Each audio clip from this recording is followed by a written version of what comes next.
দাদা আপনার মতে যৌতুক নেওয়াটা কি ঠিক না ভুল? দেখুন, আমার মতে যৌতুক নেওয়া ঠিক না। যৌতুকের বিরুদ্ধে আমি। যৌতুক নেওয়াটা দণ্ডনীয় অপরাধ।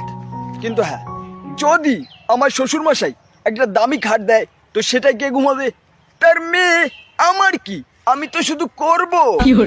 আর করতে করতে যখন গরম লেগে যাবে তখন আমার শ্বশুর মশাই যে এসিটা দেবে তার ঠান্ডা ঠান্ডা হাওয়া কে খাবে? তার মেয়ে। আমার কি, আমি তো শুধু করব। আর করতে করতে যখন জল তেষ্টা পেয়ে যাবে তখন আমার শ্বশুর মশাই যে ফ্রিজটা দেবে তো সেটা ঠান্ডা ঠান্ডা জল কে খাবে? তার মেয়ে। আমার কি, আমি তো শুধু করব। আর করতে করতে যখন খাট ভেঙে যাবে আর খাট ভেঙে যখন তার মেয়ের কোমরে ব্যথা হবে তখন আমার শ্বশুর মশাই যে বাইকটা দেবে তো সেটাই ঝট করে বাজারে গিয়ে ঝট করে ওষুধ নিয়ে আসবো। আমার কি, আমি তো শুধু করব। দেখুন, আমার মতে খাট, ফ্রিজ, এসি, বাইক এসব নেওয়া ঠিক, কিন্তু